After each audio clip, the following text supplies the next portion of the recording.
Isu 40% ini ada kekeliruan sedikit. Sebenarnya hak kita dalam pelembagaan masih ada. Apa yang disebutkan oleh ahli daripada Sepanggar adalah isu pembayaran pada tahun 69 hingga tahun 73, yaitu review pertama, first financial review, di mana kerajaan telah memutuskan untuk membayar 20 juta, karena pada waktu itu mungkin 40% itu hanyalah kurang lebih 22 juta. Jadi dia bayar 20 juta, dan 20 juta ini meningkat setiap tahun dengan kadar 7,5%. Dan pada tahun 73, 74,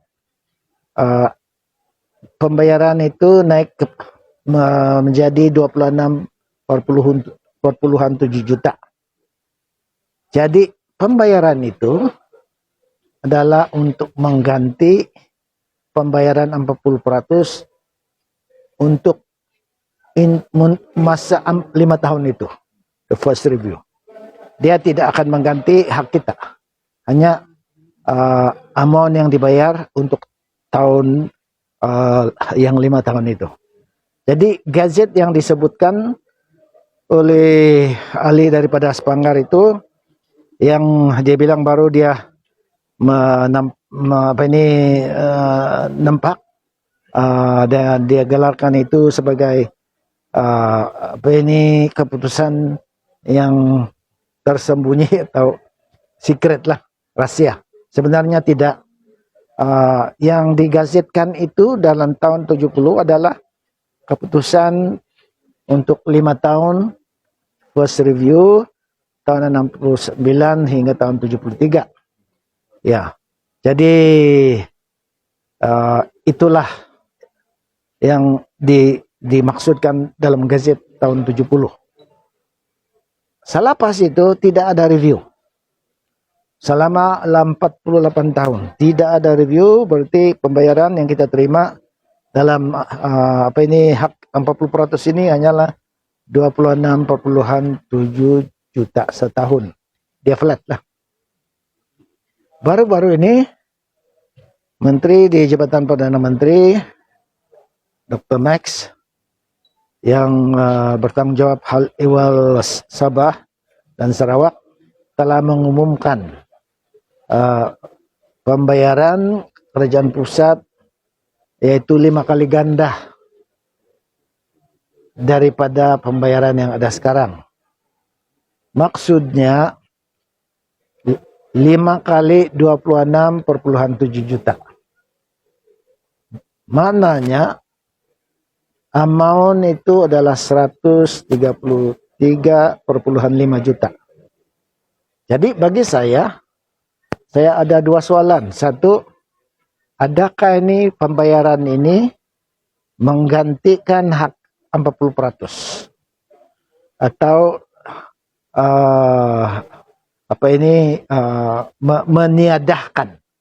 menidakkan? Itu satu soalan. Yang kedua, kenapa pembayaran itu tidak berasaskan kepada 2 formula. Satu, formula pembayaran hasil bersih 40%, yaitu hasil Sabah yang dikutip oleh kerajaan pusat, dan ini bukan cukai saja, hasil-hasil. Kebanyakan orang bilang cukai saja, bukan cukai saja, itu hasil, semua hasil yang dikutip oleh kerajaan pusat daripada Sabah, itulah yang kita kenakan itu.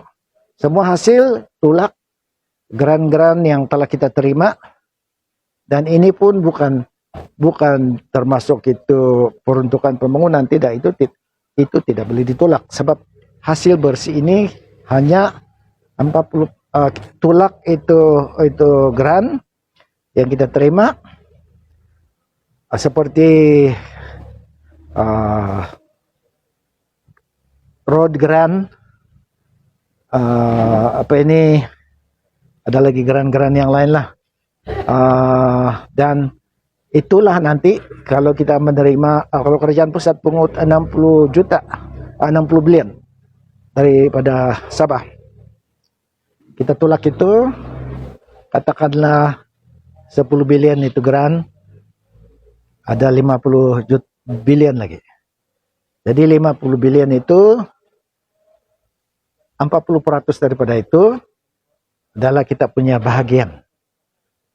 60% pergi federal. Oke. Apa yang berlaku sekarang selama ini, dia ambil semua. Hanya dia kasih balik 26,47 juta.